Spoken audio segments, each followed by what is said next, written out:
नमस्कार, NB news देख रहे हैं आप और मैं हूं आपके साथ मुस्कान। स्वागत है आप सभी का एनबी न्यूज के स्पेशल बुलेटिन उत्तराखंड के महासंग्राम में। अनुकृति पर अनुकंपा, कांग्रेस में कोहराम, क्योंकि उत्तराखंड में राजनीति चरम पर है और चुनाव 2022 के लिए बीजेपी ने 59 उम्मीदवारों के नाम घोषित भी कर दिए हैं। अब नैनीताल से बीजेपी ने हफ्ते भर पहले कांग्रेस से आई सरिता आर्या को भी टिकट दिया है। वहीं अब उत्तराखंड कांग्रेस विधानसभा चुनाव के प्रत्याशियों की पहली सूची जारी करने वाली है। इसमें 55 तक प्रत्याशी घोषित हो सकते हैं। वहीं उत्तराखंड की राजनीति में कद्दावर नेता माने जाने वाले पूर्व कैबिनेट मंत्री डॉक्टर हरक सिंह रावत ने फिर से अपनी बहू अनुकृति गोसाई के साथ बीजेपी छोड़कर कांग्रेस का दामन थामा, लेकिन वहां पर भी उनकी हट बरकरार है। दरअसल बीजेपी ने हरक सिंह रावत को 6 साल के लिए पार्टी से निकाल दिया है। बहू बीजेपी में रहते हुए भी अपनी पुत्रवधू अनुकृति गोसाई के लिए टिकट की मांग कर रहे थे। अब सूत्रों के मुताबिक हरक ये चुनाव लड़ेंगे या नहीं, इस पर तो संशय है, लेकिन कांग्रेस हरक सिंह रावत की पुत्रवधू अनुकृति गोसाई रावत को लैंसडौन विधानसभा से टिकट दे सकती है। अनुकृति गोसाई रावत को लैंसडौन से टिकट दिलाने के लिए हरक सिंह रावत ने बीजेपी को बगावती तेवर दिखाए थे। वहीं प्रदेश कांग्रेस अध्यक्ष गणेश गोदियाल के मुताबिक लैंसडौन सीट से कांग्रेस द्वारा हरक सिंह रावत की बहू को मैदान में उतारने की बात पर गोदियाल का कहना है कि ऐसा प्रस्ताव स्क्रीनिंग कमेटी के सामने आया है, लेकिन अंतिम फैसला आला कमान को लेना है। यानी ये बात पक्की है कि चुनाव लड़ने के लिए हरक ने पुत्रवधू को आगे कर ही दिया है। लेकिन सवाल अब ये है कि लड़की हूं लड़ सकती हूं का नारा देने वाली कांग्रेस ने सरिता आर्य की टिकट पर संशय क्यों रखा, जबकि अनुकृति से कहीं ज्यादा राजनीति का तजुर्बा और समझ सरिता आर्या को है, जो अब बीजेपी में नैनीताल से उम्मीदवार है। सवाल ये भी उठता है कि क्या हरक सिंह का बीजेपी छोड़ने का मकसद सिर्फ पुत्रवधू को टिकट दिलाना था? आखिर हरक पुत्रवधू अनुकृति को टिकट दिलाना ही क्यों चाहते हैं, जबकि उन्होंने अपने राजनीतिक करियर को अभी उसकी शुरुआत ही की है? क्या सिर्फ हरक के कद के चलते अनुकृति गोसाई को कांग्रेस टिकट देने वाली है? और अगर कांग्रेस ने लैंसडौन विधानसभा से अनुकृति गोसाई को टिकट दिया तो कांग्रेस को अपनी ही पार्टी के लोगों का विरोध भी झेलना पड़ेगा। वहीं कांग्रेस ज्वाइन करने से पहले ही लैंसडौन विधानसभा के कांग्रेस संगठन ने हरक सिंह रावत को कांग्रेस में शामिल करने का विरोध किया था। संगठन का कहना था कि ऐसे व्यक्ति को कतई कांग्रेस में शामिल नहीं किया जाना चाहिए जिसने लोकतंत्र की हत्या की हो और जिस पर घोटालों का आरोप लगा हो। लेकिन इसके बावजूद भी अगर कांग्रेस संगठन इसको लेकर कांग्रेस में शामिल उनको करता है और हरक या उनकी पुत्रवधू को टिकट देता है, तो हम अपने 12 प्रत्याशियों में से एक प्रत्याशी को निर्दलीय चुनाव में उतारेंगे। लेकिन अब इस विरोध के ऊपर कांग्रेस ने शायद ध्यान नहीं दिया और हरक सिंह रावत को पुत्रवधू के साथ कांग्रेस में शामिल कर लिया है और अब टिकट की कसरत जारी है।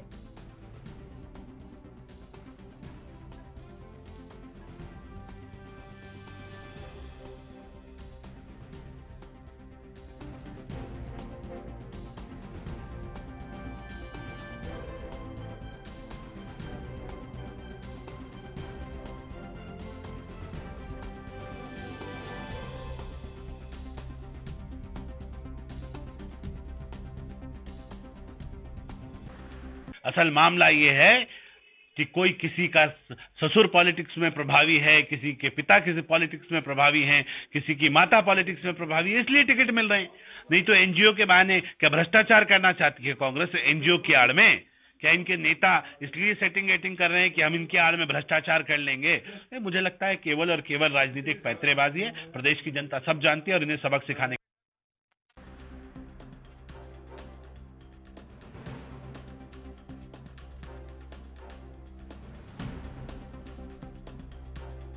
उत्तराखंड में सियासी उबाल लगातार जारी है और नेताओं की दल बदल की राजनीति चरम पर है। लगातार नेता दल बदल करते जा रहे हैं। मात्र टिकट के लिए इधर से उधर भागने का सिलसिला भी जारी है, क्योंकि अब कांग्रेस और बीजेपी दोनों ही ये बातें कहते नजर आ रही हैं कि ये आम सी बात है, जब भी चुनाव नजदीक आते हैं तो इस तरीके की राजनीति देखने को मिलती है। इस तरीके के हालात भी देखने को मिलते हैं जब अपने फायदे के लिए कुछ नेता या मंत्री जो हैं वो पार्टी को छोड़कर दूसरी पार्टी में शामिल होते हैं। और इन्हीं तमाम नेताओं में से एक हरक सिंह रावत है। अब चाहे आप ये कहें कि उनको परिवारवाद के चलते पार्टी से निष्कासित किया गया क्योंकि वो अपनी बहू के लिए टिकट की मांग कर रहे थे, या फिर उन्होंने खुद पार्टी छोड़ी है, लेकिन अब कांग्रेस उन्होंने अपनी बहू के साथ ज्वाइन कर ली है। उनकी बहू अनुकृति गोसाई जिसके साथ उन्होंने कांग्रेस जो है वो ज्वाइन की है, वहां पर भी वो अपनी बहू के लिए टिकट की मांग कर रहे हैं। हालांकि उन्होंने खुद ये बात कह दी है कि वो खुद चुनाव नहीं लड़ेंगे, लेकिन लैंसडौन विधानसभा क्षेत्र से अपनी बहू के लिए टिकट की मांग की है, जिसको कांग्रेस जो है वो भी कहीं ना कहीं अब उनकी मांग को मानती नजर आ रही है। और इसी तरीके से सरिता आर्य की बात करें तो वो भी इसी तरीके से विरोध के चलते पार्टी उन्होंने छोड़ी थी और उनको भी अब नैनीताल से बीजेपी की ओर से टिकट दिया गया है।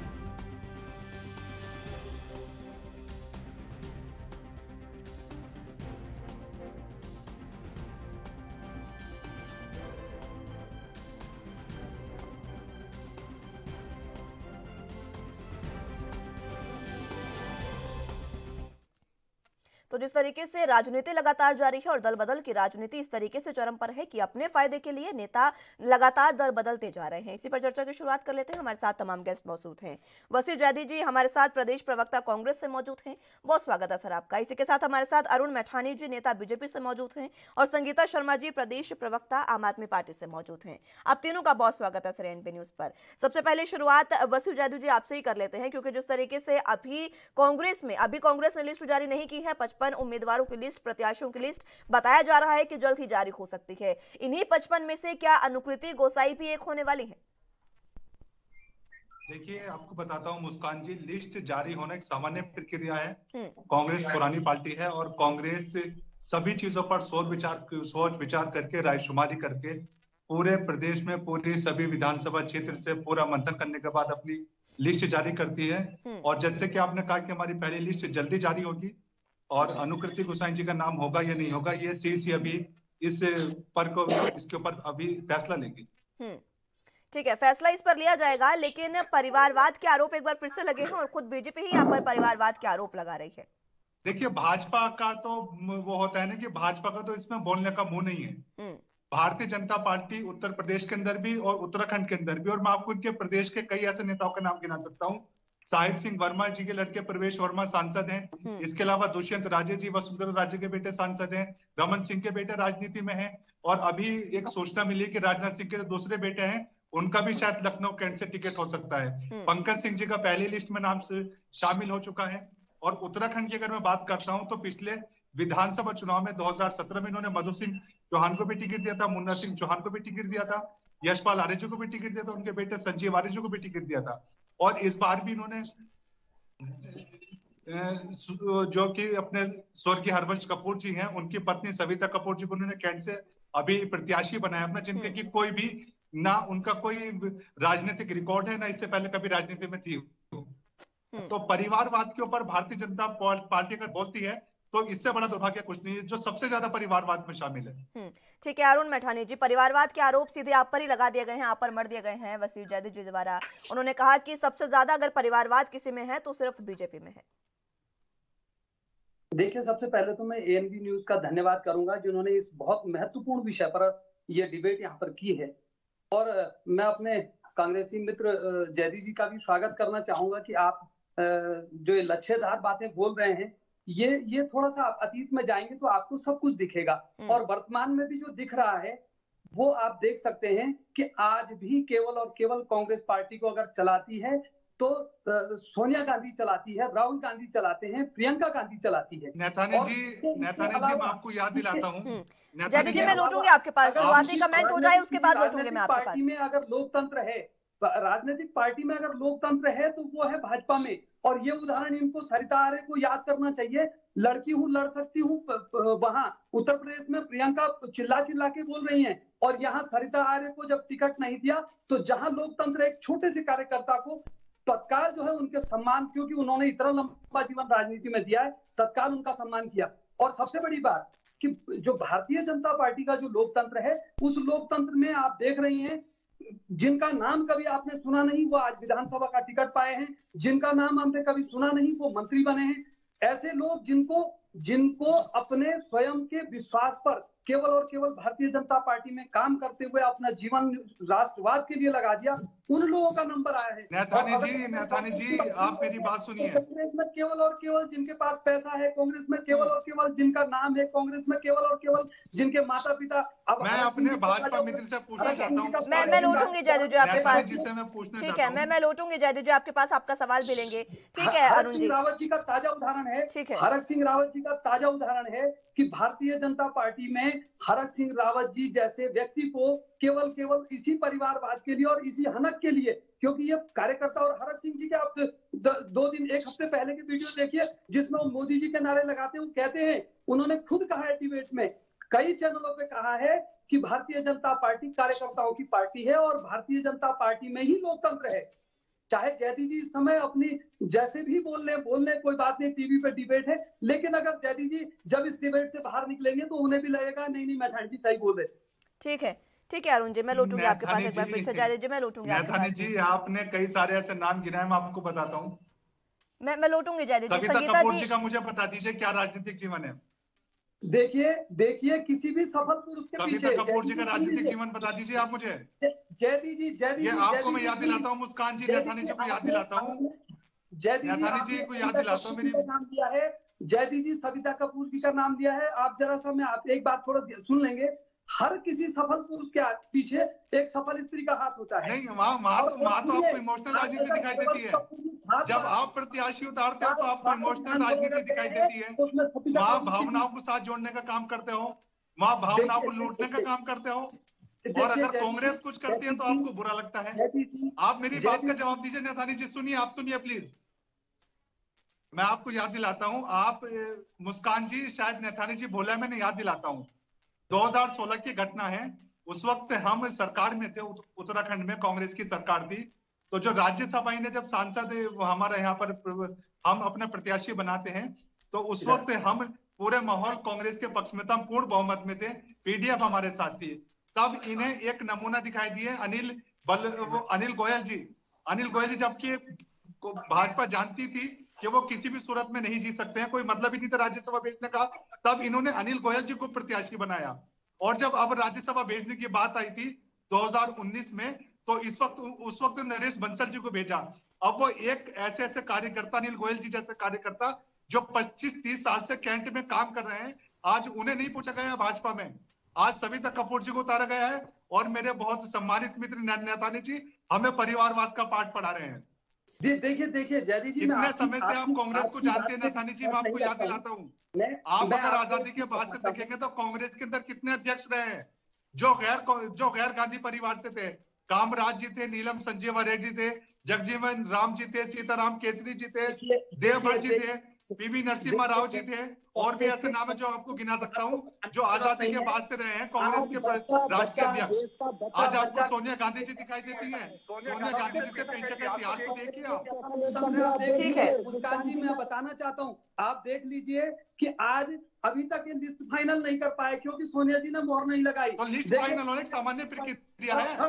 चुनाव तो लड़ रही है कांग्रेस, पूरी दमखम के साथ लड़ रही है। लिस्ट जारी होना सामान्य प्रक्रिया है, होती है। लेकिन आपकी लिस्ट हमने देखी, यह आपका अपने परिवार का मामला है, घर का मामला है। लेकिन मैं आपको बताता हूं, भाजपा की जो लिस्ट जारी हुई है मुस्कान जी, धारचूला से लेकर पुरोला तक इनका विरोध हो रहा है, भारतीय जनता पार्टी का विरोध हो रहा है। देखिए ठीक है, मैं रोकना चाहूंगी आप दोनों को। संगीता जी भी हमारे साथ मौजूद हैं, पहले उनका भी स्टार्टिंग कमेंट हो जाए, उसके बाद एक बार फिर से चर्चा की शुरुआत करेंगे। ठीक है जयदेव जी, मैं लौटूंगी आपके पास। संगीता जी, उत्तराखंड में फिलहाल राजनीति जो है वो पूरे तरीके से सियासी उबाल मार रही है, और वो हम देख ही रहे हैं किस तरीके से कांग्रेस और बीजेपी आपस में परिवारवाद का आरोप एक दूसरे पर लगाते नजर आ रही है। आपकी प्रतिक्रिया मैं जानना चाहूंगी। जी आपकी आवाज साफ नहीं आई, क्योंकि हमारे भाजपा और कांग्रेस दोनों की प्रवक्ता लगातार बोल रही थी। मैं आपसे एक बार दोबारा सवाल लेना चाहूंगी। मैं संगीता जी जानना चाह रही हूँ आपसे, जिस तरीके से उत्तराखंड में राजनीति फिलहाल सियासी उबाल मार रही है, हम देख रहे हैं किस तरीके से परिवारवाद के आरोप दोनों पार्टियां एक दूसरे पर मढ़ रही है, इस पर मैं आपकी प्रतिक्रिया जानना चाहूंगी। देखिए, ये दोनों ही पार्टियों में परिवारवाद है, भाजपा और कांग्रेस, और दल बदल की दोनों ही पार्टियों में राजनीति है। हमने उत्तराखंड केवल हरक सिंह रावत जैसे नेताओं के लिए नहीं बनाया था कि वो कभी कांग्रेस में चले जाएं और कभी बीजेपी में चले जाएं। उत्तराखंड राज्य इसलिए नहीं बना था, लेकिन आज जो उत्तराखंड में चल रहा है भाजपा और कांग्रेस में दोनों में, चाहे वो सरिता आर्या जी को लेकर के हो कि उन्हें वहां टिकट नहीं मिलता है तो वो भाजपा में आ जाती हैं और उनका टिकट हो जाता है। और आज जिस तरह से भाजपा में टिकट के बाद बगावत का माहौल देखने को मिल रहा है, कई सीटों पर इनके प्रत्याशी अब निर्दलीय खड़े होने को तैयार हैं जिनको टिकट नहीं मिला है। बिल्कुल।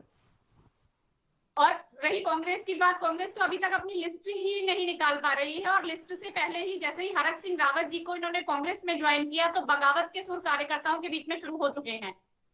आज ये अनुकृति देसाई जी को अगर टिकट दे देते हैं तो इन्होंने सवाल सबसे बड़ा इनके कार्यकर्ताओं के बीच ये उठेगा कि इन्होंने महिला मोर्चा अध्यक्ष सरिता आर्या जी को टिकट क्यों नहीं दिया, और आज उनके ससुर जी हैं तो उनको टिकट नहीं दिया गया। तो ये परिवार, मैं अपने साथी प्रवक्ता से बात करना चाहता हूँ, चलती हुई मेरी बात सुनिए। मैं आम आदमी पार्टी के साथी प्रवक्ता से सिर्फ एक सवाल पूछना चाहता हूँ, मुस्कान जी। राजनीति चाहिए। मैं अपने साथी प्रवक्ता आम आदमी पार्टी के साथ पूछना चाहता हूँ कि आम आदमी पार्टी जो कह रही कि हमने टिकट नहीं दिया अभी तक सरिता आर्या जी को, तो सरिता आर्या जी के लिए कोई लिस्ट आपने देखी थी? उससे पहले वो चली गई हैं, हमारी लिस्ट जारी हो गई थी क्या?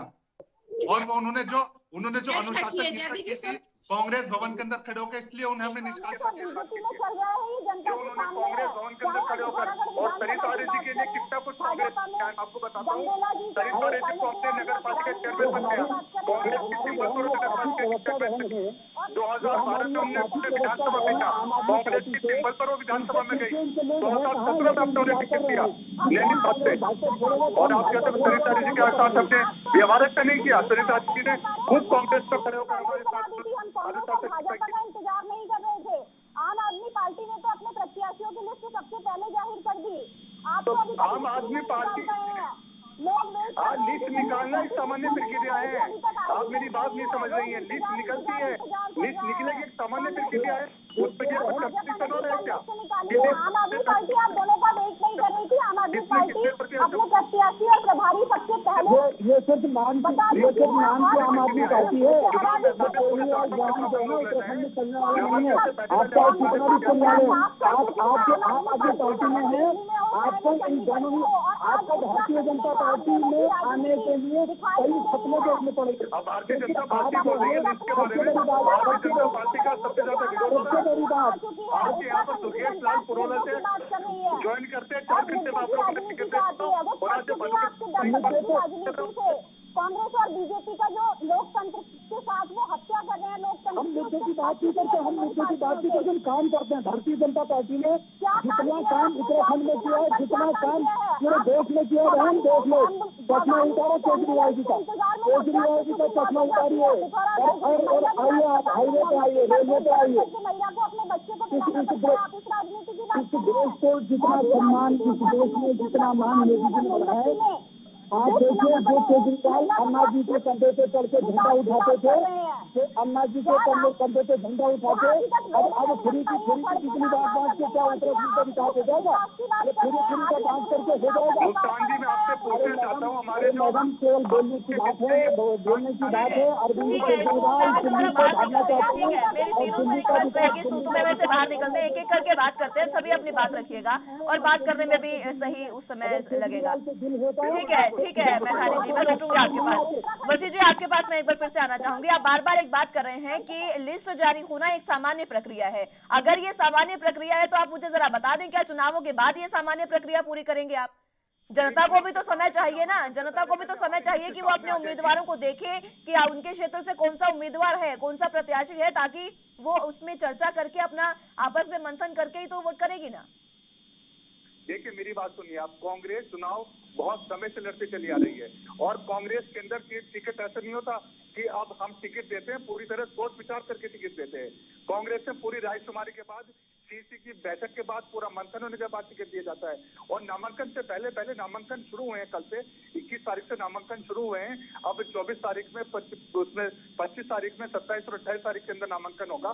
मैं आपको बताता हूँ कि नामांकन से पहले हमारे पूरे प्रत्याशी जो हमारे, आप एक जो संभावित प्रत्याशी होते हैं मुस्कान जी, हमारे यहाँ पर जो लिस्ट जाती है, लिस्ट के अंदर 3 या 4 प्रत्याशियों के नाम जाते हैं। तो जो संभावित प्रत्याशी होते हैं वो अपने हम कोई ऐसे इंपोर्ट करके नहीं उतारते कि दुर्गेश राकेश लाल जी ने ज्वाइन किया, 4 घंटे में भारतीय जनता पार्टी ने उन्हें टिकट दे दिया। सविता कपूर जी को इन्होंने टिकट दे दिया। सरिता आर्य जी आई, अगले दिन उन्हें टिकट मिल गया। हमारे यहाँ पर जो प्रत्याशी है, वो बात आपकी ठीक है, लेकिन आपको अभी 2 दिन पहले तो पता चला नहीं था वसीम जी कि आप उत्तराखंड में चुनाव लड़ेंगे। उस पर मंथन तो बहुत पहले हो जाना चाहिए था ना। जनता को भी तो समय चाहिए कि जनता समझे कि उन्हें किस उम्मीदवार को वोट करना है। सभी संभावित प्रत्याशी, हमें कोई बड़ी तैयारी की जरूरत नहीं है। हम चुनाव मैदान में सबसे ज्यादा मजबूत है। कांग्रेस पार्टी पूरी तरह मजबूत है। कांग्रेस पार्टी को दोबारा उत्तराखंड की सामान्य जनता प्रदेश में लाना चाहती है। हमारा एक कार्यकर्ता मजबूत है, एक कार्यकर्ता जनता से जुड़ा हुआ है। हमें किसी से सर्टिफिकेट देने की जरूरत नहीं है, न भारतीय जनता पार्टी से, न आम आदमी पार्टी से। हमारा नाम आएगा प्रत्याशियों की लिस्ट में, उनका इंतजार भी अब उनको इंतहा हो गई है इंतजार की, ऐसी वाली कांग्रेस की नीति चल रही है। आप मेरी बात सुनिए, हमारे जो प्रत्याशी संभावित प्रत्याशी हैं सब जनता के बीच में जुड़े हुए हैं। कोई ऐसे हमारे यहाँ पर इस तरह का वो नहीं है कि हमें तैयारी करने के लिए बड़ा लंबा टाइम चाहिए होगा। हम 5 साल से जनता के बीच में हैं। कांग्रेस सबसे ज्यादा जनता के बीच में रही है। कांग्रेस सबसे ज्यादा कांग्रेस तो इस बार आपको जनता बताएगी कि कौन जनता से जुड़ा हुआ है, कितना ज्यादा रहा है। और कांग्रेस पार्टी ने भी यहाँ 10 साल सत्ता में रही है तो कितना विकास किया है, और भाजपा भी 11 साल रही है तो भाजपा ने उत्तराखंड का कितना विकास किया है यहाँ की जनता समझती है। और अभी आने वाले चुनाव में वो आपको ये बताने वाली है कि कितना विकास हुआ है। आम आदमी पार्टी नहीं आम आदमी पार्टी को पता चलेगा जनता क्या बताएगी। बात करती है कि जनता हमसे पूछोगे आप आम आदमी पार्टी कांग्रेस से क्या क्या बात करती है, जनता के साथ कांग्रेस सही विकास है जिसके नाम पर आज आम आदमी पार्टी मुद्दे की बात करती तो केजरीवाल जी को दिल्ली से भागने की जगह नहीं ढूंढनी पड़ती।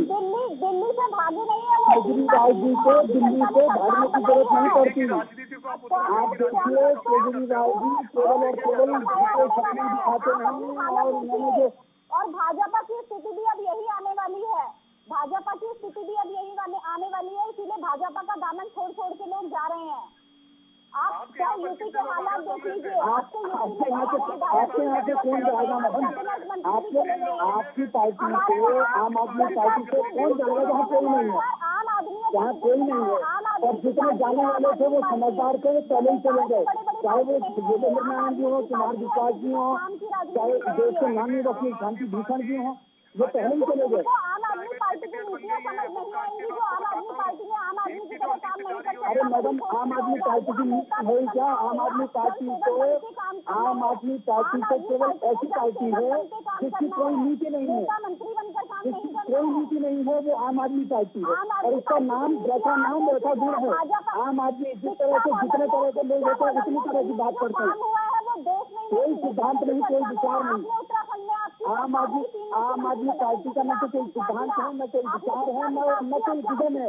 अगर कोई विजन होता, ठीक है मैठानी साहब, किस पार्टी का क्या सिद्धांत है, क्या उनकी नीतियां हैं, वो सब तो जनता देख रही है और जनता बता भी देगी। आगामी विधानसभा चुनाव जरा दूर नहीं है और उसमें जनता अपना सारा फैसला सुना देगी। लेकिन मैठानी साहब, एक सवाल मैं आपसे जरूर जानना चाहूंगी। बार बार सुनिए मैठानी साहब, सुनिए, बार जैदी साहब ने एक ही सवाल पूछा है आपसे सविता आर्या के बारे में। जैसे उन्होंने उनको आज जिस तरीके से टिकट दिया देहरादून से, माफ कीजिएगा नैनीताल से उनको टिकट दिया गया है, वहां से बार ये सवाल उठ रहा है कि वो जब कांग्रेस से छोड़कर आपकी पार्टी में आई है तो तुरंत उनको टिकट कैसे दे दिया गया? आप मुझसे सवाल करेंगे मैडम? बिल्कुल, जैदी साहब ने पूछा आपसे ये सवाल।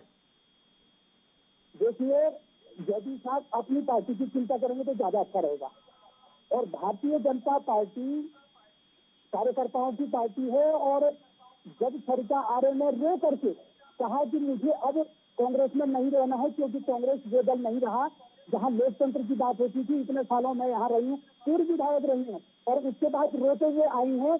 और रोते हुए तो हरक सिंह रावत भी गए ना कांग्रेस में, फिर रोते हुए तो हरक सिंह रावत भी गए। उन्होंने भी कहा कि उन्होंने भी ये तमाम बातें कही कि उनको अपमानित किया गया पिछले 5 साल में। बहुत जरूरी थे, आज क्या हो गया? रितु खंडूरी जी को भी तो आपने टिकट नहीं क्यों? दिया। खंडूरी जी का आशीष हमारे साथ है।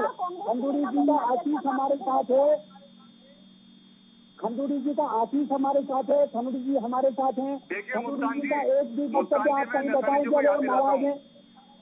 मुस्कान जी, मैं नैथानी जी को याद दिलाता हूँ, नैथानी जी बोल रहे हैं कार्यकर्ताओं की पार्टी नहीं रही। अब भारतीय जनता पार्टी का अपना निजी मामला है, वो खुद जाने, हमें उनका कोई मतलब ही नहीं है, वो अपने परिवारवाद का मामला है। लेकिन उत्तराखंड के अंदर जो इनके पूर्व सब मुख्यमंत्री है, सबको दरकिनार कर दिया गया है। खंडूरी जी अब जरूरी नहीं है उत्तराखंड में भाजपा के लिए, निशंक जी जरूरी नहीं है, त्रिवेंद्र रावत जी पहले ही पीछे हट गए हैं, तीरथ सिंह रावत जी का कुछ अता पता नहीं है, और इसके अलावा विजय बहुगुणा जी का कुछ अता पता नहीं है। जितने इनके भगत सिंह कोश्यारी जी को उन्होंने गवर्नर बनाकर बहुत पहले ही मुंबई भेज दिया है। तो ये सिर्फ पार्टी जो है ये सिर्फ अपने अपमान करना जानती है, अपने इन्हें मालूम है, इन्हें हार दिखाई दे रही है अपनी। खंडूरी जी हो या निशंक जी हो, या फिर त्रिवेंद्र रावत जी हो, सबको भारतीय जनता पार्टी की अब हार दिखाई दे रही है। और ये पार्टी जो है सिर्फ एक प्राइवेट लिमिटेड बन गई है उत्तराखंड के अंदर। उस प्राइवेट लिमिटेड के तौर पर अब इन्हें पता है ना, अब इनके पास बताने के लिए कोई मुद्दे नहीं है, जनता के बीच में जाने के लिए मुद्दे नहीं है, तो ये चुनाव नहीं लड़ रहे हैं, ये सिर्फ चुनाव के नाम पर एक खाना पूर्ति कर रहे हैं, एक इनका फॉर्मेलिटी निभा रहे हैं सिर्फ ये। जयदी जी अगर आप थोड़ा सा सुनेंगे तो मैं आपकी बात का उत्तर दे रहा हूँ, आपके प्रश्न का उत्तर दे रहा हूँ। अगर आप थोड़ा सा सुनेंगे, भारतीय जनता पार्टी में लोकतंत्र है और भारतीय जनता पार्टी ही ऐसी पार्टी है जहाँ किसी भी कार्यकर्ता को सम्मान मिल सकता है ना। रीतू खंडूरी जी आपके यहाँ पर महिला प्रदेश अध्यक्ष थी भारतीय जनता पार्टी में, महिला प्रकोष्ठ की अध्यक्ष थी, उनका टिकट क्यों काटा गया? जिला अध्यक्ष बीजेपी छोड़ करके कांग्रेस में ज्वाइन हुए हैं, क्योंकि यहाँ के जो स्टैंडिंग खंडूरी जी के नाम पर कोई टिकट बचा है? निशंक जी टिकट किसी को नहीं दिलाता है? बचा हुआ है। आप मुझे सिर्फ इतना बताइए, आपकी महिला प्रकोष्ठ के अध्यक्ष जो है प्रदेश अध्यक्ष, आपने उनका टिकट काट दिया, क्यों काट दिया उनका टिकट आपने? तो अब आप जो टिकट आपने फाइनल किए हैं, कई निर्दलीय लड़ने वाले हैं, आपके विधायकों के खिलाफ ही खड़े होंगे, प्रत्याशियों के खिलाफ, और कई अंदर बगावत के सुर चल रहे हैं। आपको पहले तो नहीं सुलझाना पड़ेगा। आप थोड़ा सा सुनेंगे तो फिर समझ में आएगी बात, हम सब लोग बोलेंगे तो समझ में नहीं आएगी बात। मैं ये कहना चाह रहा हूँ कि भारतीय जनता पार्टी में लोकतंत्र है, लोकतंत्र के साथ साथ यहाँ किसी भी कार्यकर्ता को सम्मान मिलता है, और सारे कार्यकर्ताओं को सम्मान एक साथ नहीं मिल सकता है, ये आप भी जानती हैं, पहली बात। दूसरी बात, जैसे जयदी जी ने कहा कि खंडूरी जी से लेकर के और तमाम नाम गिनाए कि ये बाहर। देखिए, भारतीय जनता पार्टी विश्व की सबसे बड़ी पार्टी है और यहाँ इतने काबिल लोग हैं जिसकी कोई कमी नहीं है। और रही बात हारने की और जीत के हार के डर से भागने की, ऐसा नहीं है जयदी जी। जहाँ निर्णय होते हैं, निर्णयों को स्वीकार भी किया जाता है। ये अनुशासन वाली पार्टी है, ये कांग्रेस की भांति नहीं है कि किसी का नाम नहीं आएगा। तो फिर अगर जयदी जी आप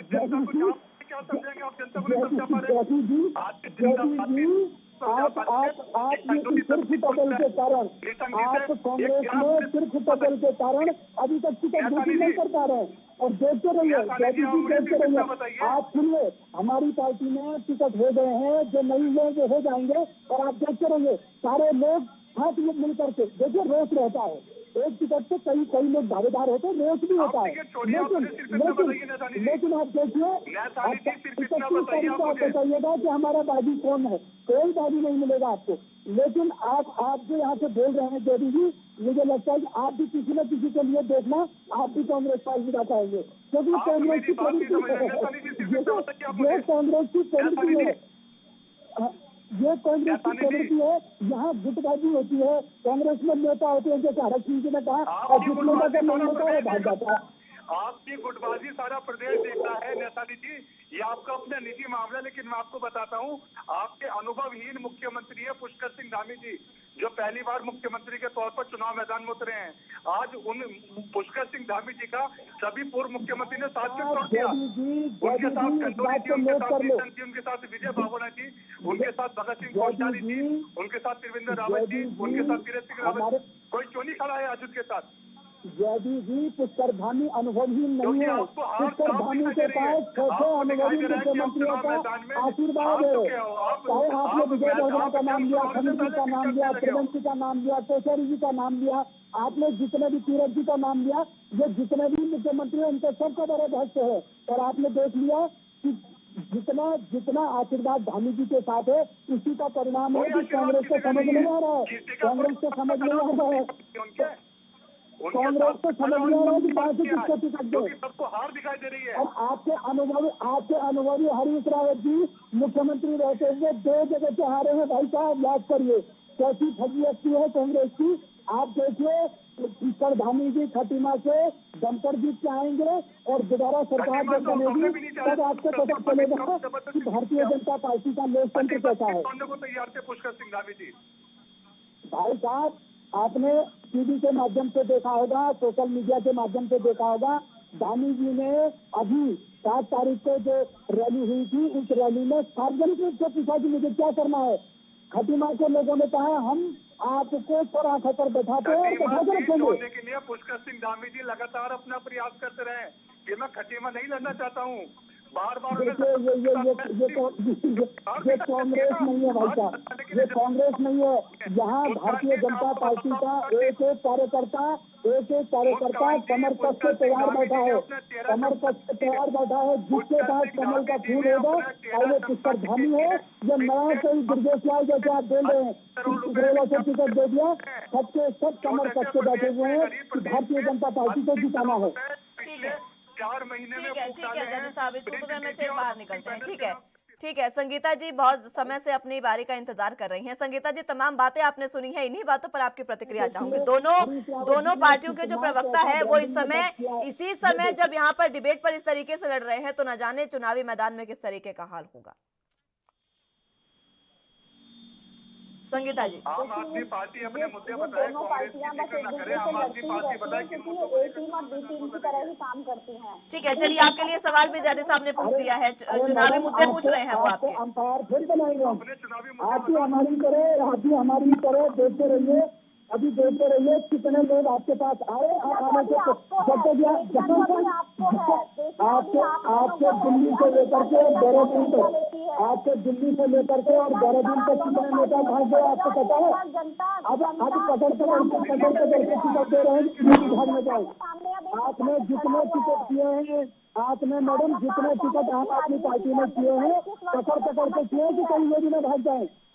पकड़ के कर रहे होते हैं तो हम सबसे लास्ट में लिस्ट डिसाइड करते और हमने ठीक है चर्चा की शुरुआत एक बार फिर से करेंगे। मैं आप तीनों को रोकना चाहूंगी, लेकिन उससे पहले जिस तरीके से कांग्रेस में फिलहाल टिकट को लेकर रस्साकसी जारी है और अलग अलग तरीके से कांग्रेस किस तरीके से टिकट को लेकर बगावत कांग्रेस में देखने को मिल रही है और कुछ लोग टिकट की मांग भी कर रहे हैं, उसको लेकर अलग अलग प्रतिक्रिया कांग्रेस से ही सामने है। क्या कुछ कांग्रेस की प्रतिक्रिया है, सुनाते हैं आपको।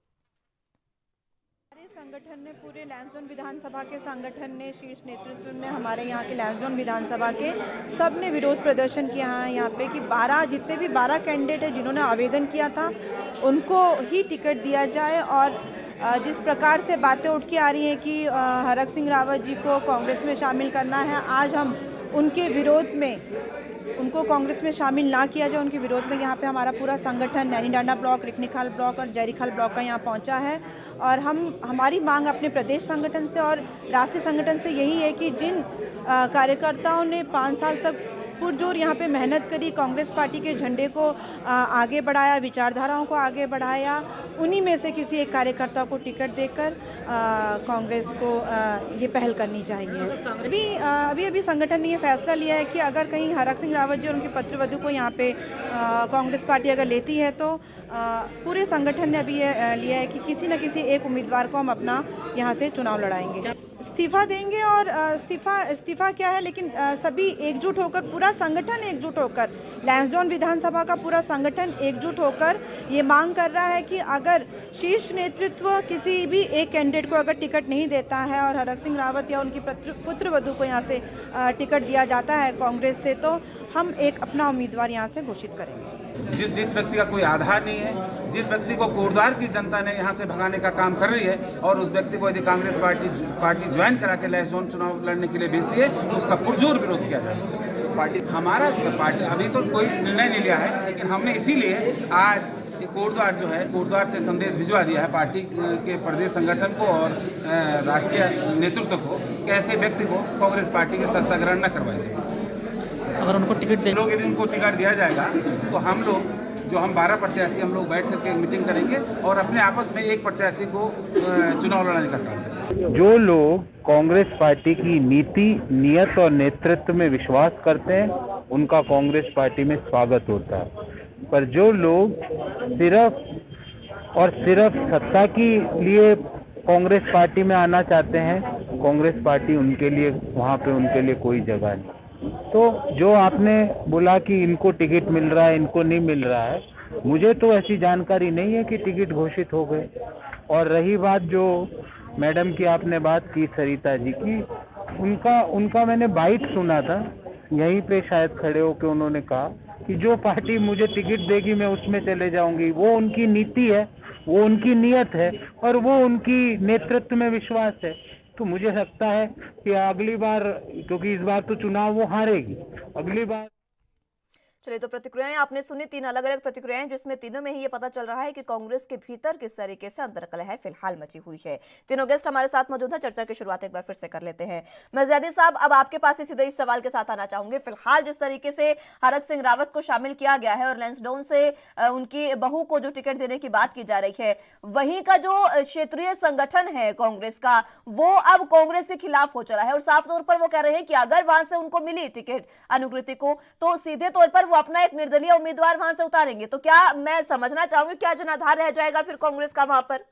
ऐसा कुछ नहीं है। कांग्रेस के अंदर सबको विजय दिखाई दे रही है। कांग्रेस के अंदर कांग्रेस कार्यकर्ताओं की पार्टी है, प्रगतिशील पार्टी है, कार्यकर्ताओं की पार्टी है, और आपके कार्यकर्ता ही इस तरीके की जब बयानबाजी करेंगे तो फिर सवाल तो उठेंगे ना। मेरा जवाब सुन लीजिए, पहले मेरा जवाब सुन लीजिए आप। चलिए, कार्यकर्ताओं के अंदर एक देखिए, कार्यकर्ताओं के अंदर एक चुनाव को लेकर एक आकांक्षा होती है। कोई भी मैदान के अंदर आता है तो महत्वाकांक्षा लेकर आता है, और आज कांग्रेस पार्टी, सबको दिखाई दे रहा है कि आज कांग्रेस पार्टी के ऊपर लोगों का विश्वास है, उत्तराखंड की जनता का विश्वास है।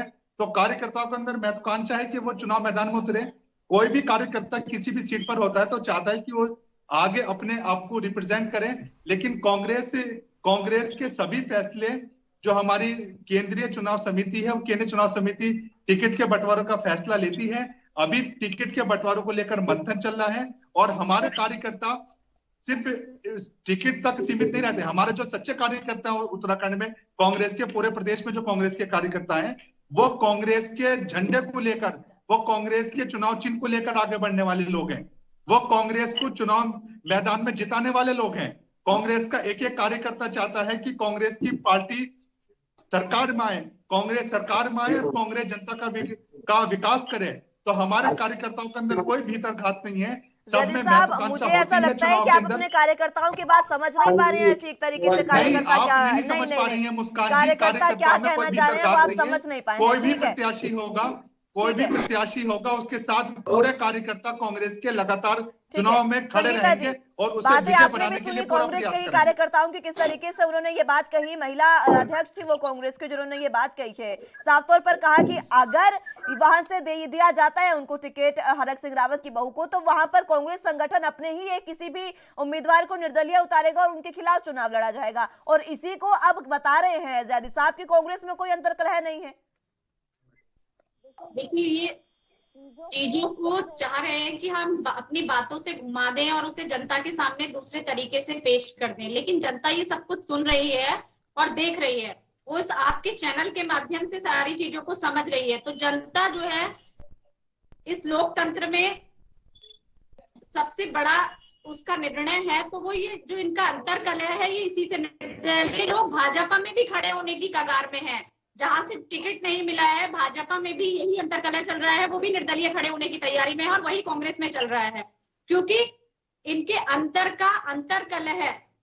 क्योंकि कांग्रेस बीजेपी सिर्फ एक हमारा अंतर्कलह नहीं है, मैं आपको बताता हूँ, हमारा अंतर्कलह नहीं है। ज़ैदी साहब, उनकी बात पूरी होने दीजिए। पार्टी है, कांग्रेस के अंदर बहुत सारे कार्यकर्ता हैं। हमारी पार्टी आम आदमी पार्टी की तरह नहीं है। चाहे कांग्रेस के लोगों को खड़ा करना पड़े, चाहे बीजेपी के लोगों को कांग्रेस में लाना पड़े, ये दोनों पार्टियों में चल रहा है। और केवल और परिवारवाद को आगे ले आइए। अब इन्होंने चैंपियन को टिकट नहीं दिया तो उनकी धर्म पत्नी को दे दिया। तो अभी झबरेड़ा के जो विधायक हैं वो चाह रहे हैं मेरी पत्नी को भी टिकट दिया जाए, क्योंकि वो 3 बार से जिला पंचायत रही है। तो अभी तो वहाँ भी अंतर्कलह मचेगा जब झबरेड़ा की सीट पर प्रत्याशी घोषित होगा। अभी तक हुआ नहीं है, क्योंकि उनका कहना है कि मेरी पत्नी तो ज्यादा, उन्होंने भाजपा को समय दिया है, ज्यादा बड़ी सैनिक है, तो भाई उनको टिकट मिलना चाहिए। तो अब देखते हैं कि जब बाकी के टिकट घोषित होंगे तब क्या होता है इनका। तो इन्होंने ऐसे तो प्रत्याशी घोषित किए हैं जिनके लिए इनका संगठन ही उसके खिलाफ आकर के खड़ा हो गया है, तो जनता क्या साथ आकर के खड़ी होगी उनके, ये अब देखने की बात है। और अब ये समय बताएगा कि इन प्रत्याशियों का क्या हश्र होता है। ठीक है, आपकी बातों में मैठानी साहब कुछ कहना चाह रहे हैं। संगीता जी, सबसे पहले तो मुस्कान जी, मैं जयदी जी का धन्यवाद करना चाहता हूँ कि पहली बार इन्होंने टीवी डिबेट पर आपके चैनल के माध्यम से इस बार ये बोला कि सेंट्रल पार्लियामेंट्री जो बोर्ड है उनका जो इलेक्शन कमीशन का सेंट्रल का जो कमेटी है, नहीं तो इनका एक रटा रटाया शब्द था कि सोनिया जी तय करेंगी, राहुल जी तय करेंगे। तो चलो कुछ तो जयदी जी अब ठीक हो रहा है। और हमारी पार्टी आपकी तरह पार्टी नहीं है जहाँ दो लोगों की राय चलती है सिर्फ। लेकिन जयदी जी जाता है हमारी पार्टी में सबसे नीचे से लेके जिलेवार रिपोर्ट जाती है, प्रदेश स्तर की रिपोर्ट जाती है। बिल्कुल जयदी जी, हमको सब पता है, हमको कांग्रेस का सब कल्चर पता है, और सारा कल्चर इसलिए पता है क्योंकि कांग्रेस को जो ऊपर से नीचे तक ला रहे हैं ना, माने जो कांग्रेस ऊपर से नीचे तक आ रही है ना, तो हमें सारा कल्चर पता है कि कांग्रेस का कल्चर क्या है। रही बात मुस्कान जी की, वो संगीता जी, आम आदमी पार्टी में अभी केजरीवाल जी के बच्चे छोटे हैं, कर्नल पोखरियाल साहब ने तो शादी नहीं की, तो आपको तो थोड़ा सा इंतजार करना पड़ेगा अभी कुछ समय। आप भाजपा की बात कीजिए कि मोदी जी ने शादी करने के बाद अपनी पत्नी को छोड़ दिया, तो आप आम आदमी पार्टी जो है केवल और केवल मुद्दे उछालना जानती है आम आदमी पार्टी, और कुछ नहीं, केवल और केवल, और वो भी ऐसे मुद्दे जिनका जनता से कोई मतलब नहीं है। आप मुझे दिल्ली सरकार की एक भी उपलब्धि करके दिखाइए कि आप कौन से दिल्ली सरकार की आपको दिल्ली एक भी उपलब्धि दिखाइए जिसमें दिल्ली सरकार दिखाई दे रहा है। उत्तराखंड आप रिपोर्ट देखेंगे तो सबसे ज्यादा अगर प्रसव के दौरान महिलाओं की मृत्यु का आंकड़ा है तो वो उत्तराखंड का है। आप यहाँ की स्वास्थ्य व्यवस्थाओं की बात करते हैं और कौन से सपने की आप यहाँ से विकास करते हैं। आप चंपा गाँव की बात करेंगे, वहाँ कंट्रोल से राशन लेने के लिए जो आप सबसे गले की दुकान की बात करते हैं, 25 किलोमीटर पैदल चलना पड़ता है। आप पिथौरागढ़ जिला अस्पताल की बात करेंगे, आप तो कोरोना में आजकल टीम करके घोटाला कर लेते हैं, और आप बात करते हैं आप दोनों भाजपा ने भ्रष्टाचार को लूट का उत्तराखंड को बना दिया, बीजेपी ने मिलकर के, और आप बात करते हैं कि आपने विकास कर दिया, प्लांट मिल गए,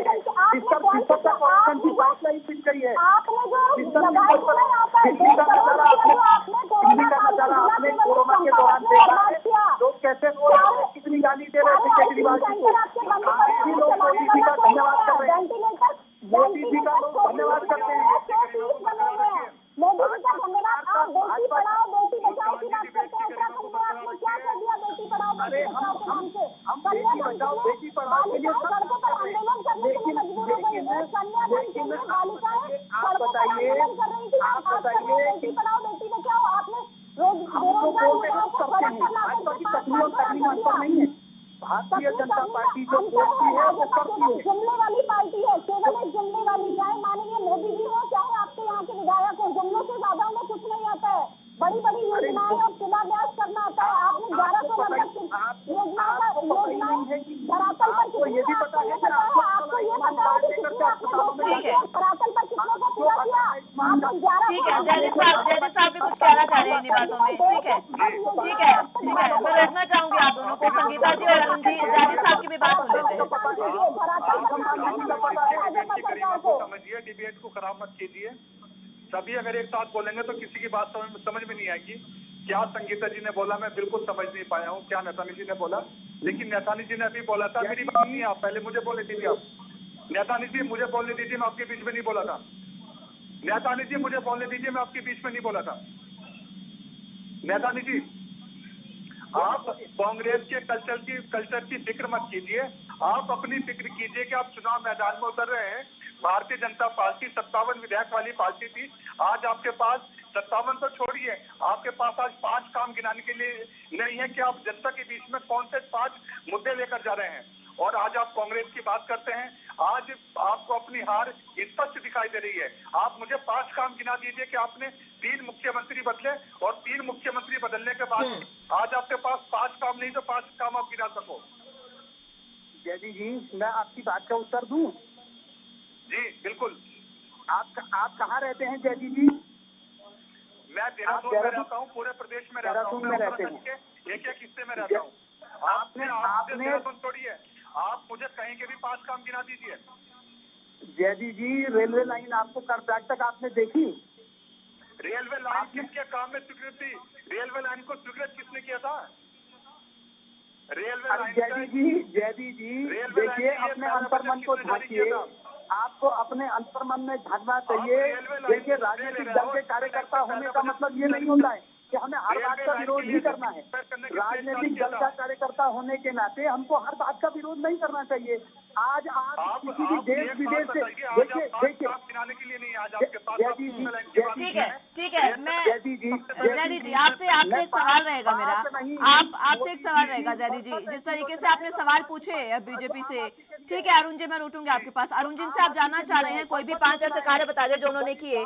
मैं आपसे समझना चाहूंगी, बहुत सारी ऐसी बातें हैं, बहुत सारे ऐसे वायदे हैं जो कांग्रेस कर चुकी है जनता से। सबसे पहले तो मैं लौटूंगी अरुण जी, आप रुकिए जरा, मुझे उनसे सवाल लेने दीजिए, मैं उनसे उनकी बात जानना चाहूंगी। जयदीप साहब, दो सवाल, जिस तरीके से एक परिवारवाद का सवाल तो उठ रहा है लगातार आप पर, वही परिवारवाद जब हरक सिंह रावत को आपने कांग्रेस में शामिल करवाया, आप ही के परिवार से ये तमाम बातें रही। जब कांग्रेस के जो तमाम आपके संगठन के लोग हैं, कार्यकर्ता हैं, वो तमाम संगठन के लोग आपसे नाराज चल रहे हैं और लगातार आपसे मांग कर रहे हैं कि आप उनको शामिल मत करिए, लोकतंत्र की हत्या के आरोप उन पर इस तरीके की बातें कही गई है, और इस समय में वो कह रहे हैं कि आपने क्यों शामिल करवाया। तो इस सवाल का जवाब मैं आपसे जानना चाहूंगी कि आपने कार्यकर्ताओं के विरोध को आपने बिल्कुल साइड में रख दिया। जवाब देता हूँ मुस्कान जी, हरक सिंह रावत जी कांग्रेस के कार्यकर्ता रहे हैं। 20 साल तक कांग्रेस पार्टी में हरक सिंह रावत जी ने काम किया है। लोकतंत्र की हत्या के आरोप उन पर लग रहे हैं, तरह तरह के बयानबाजी के आरोप उन पर लग रहे हैं। आपके संगठन के नेता कार्यकर्ता कह रहे हैं कि आप उनको शामिल मत करवाइए। मुझे जवाब देने दीजिए,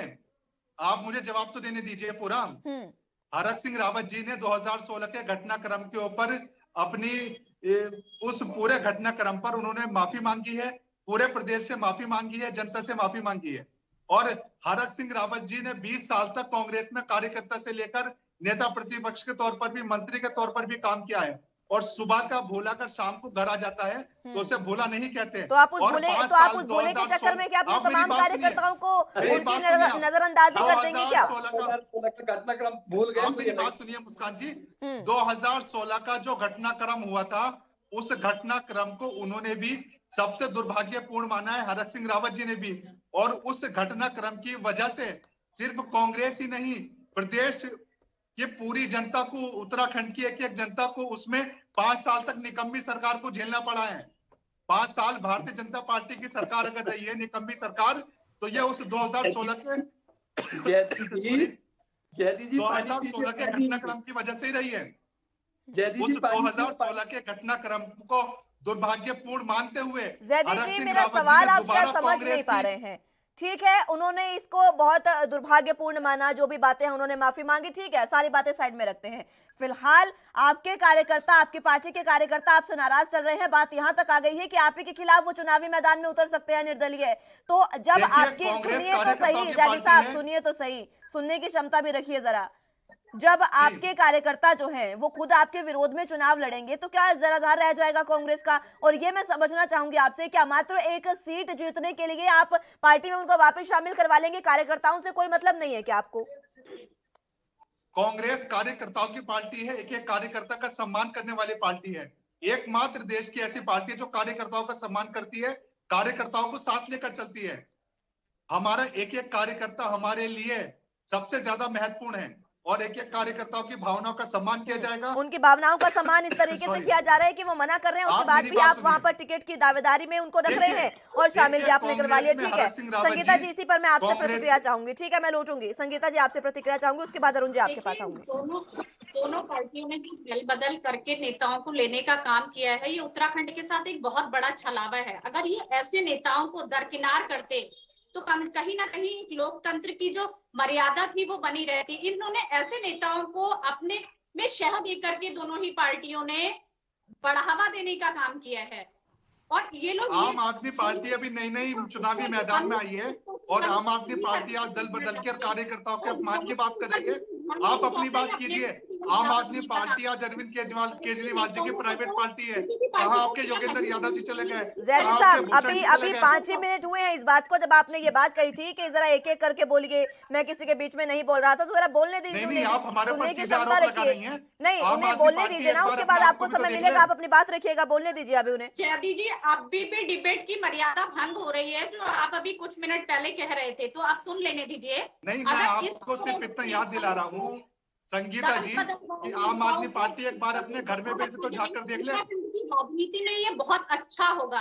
जो इस तरह के नेता हैं वो चाहते हैं कि सत्ता पर बस हम ही काबिज रहें, चाहे जिस भी तरह से, क्योंकि कभी उन्हें बीजेपी में सहारा मिल जाता है, कभी उन्हें कांग्रेस में सहारा मिल जाता है।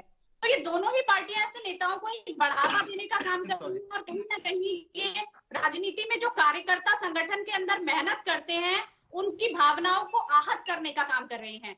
तो राजनीति में ये भी समझना एक बहुत बड़ा कदम होगा, ये भी समझने का कि जो कार्यकर्ता जमीन पर मेहनत करता है उनकी भावनाओं की भी एक अपनी सम्मान होना चाहिए, ना कि दल बदल के चक्कर में आप उनकी भावनाओं के साथ एक खिलवाड़ करें और लोकतंत्र की हत्या करें, जो उत्तराखंड की राजनीति में देखने को बहुत ज्यादा मिला है। अब हम जवाब दें इस बात का संगीता जी। रावत जी हो, चाहे इससे पहले यशपाल आर्या जी, संजीव आर्या जी हो, 2016 का प्रकरण रहा हो, तो कहीं ना कहीं ए और बी टीम बनने के बजाय लोकतंत्र में जो एक राजनीति में सत्ता में आने का जो एक प्रचलन है, उसमें जनता की भावनाओं को और कार्यकर्ता की भावनाओं को ध्यान में रखते हुए राजनीति में आइए और विकास की बात कीजिए। ठीक है जयदी साहब, मैं लौटूंगी इन तमाम बातों का जवाब मैं आपसे लूंगी, हालांकि समय की कमी है। अरुण जी के पास भी मैं जाना चाहूंगी। अरुण जी, टीम ए और टीम बी की बात कही है संगीता जी ने। देखिए, मैं सबसे पहले तो संगीता जी से पूछना चाहता हूं कि आपकी पार्टी को अभी जुम्मे उत्तराखंड में पैर रखे हुए अरविंद केजरीवाल जी को कुछ ही महीने हुए हैं समझो, और जिन लोगों ने अरविंद केजरीवाल जी को हम 2013 से जब से हमारी पार्टी बनी उसके बाद से उत्तराखंड में है, लेकिन पहला लोकसभा चुनाव भी हमने लड़ा है। आपको सुना है, मैं आप भी सुनिए। मैं ये कह रहा हूं कि जितना भी समय आपको यहाँ हुआ है, उस समय में आप अगर अपने कार्यकर्ताओं की सूची देखेंगे ना, जो छुटपुट कार्यकर्ता थोड़े से जो हैं, उनमें से भी कोई रह नहीं गए वहां। सबके सब भाग रहे हैं, भगदड़ मची है, क्योंकि सबको पता है कि आपकी पार्टी केवल और केवल जुमलेबाज पार्टी है, वहां कुछ नहीं होना है।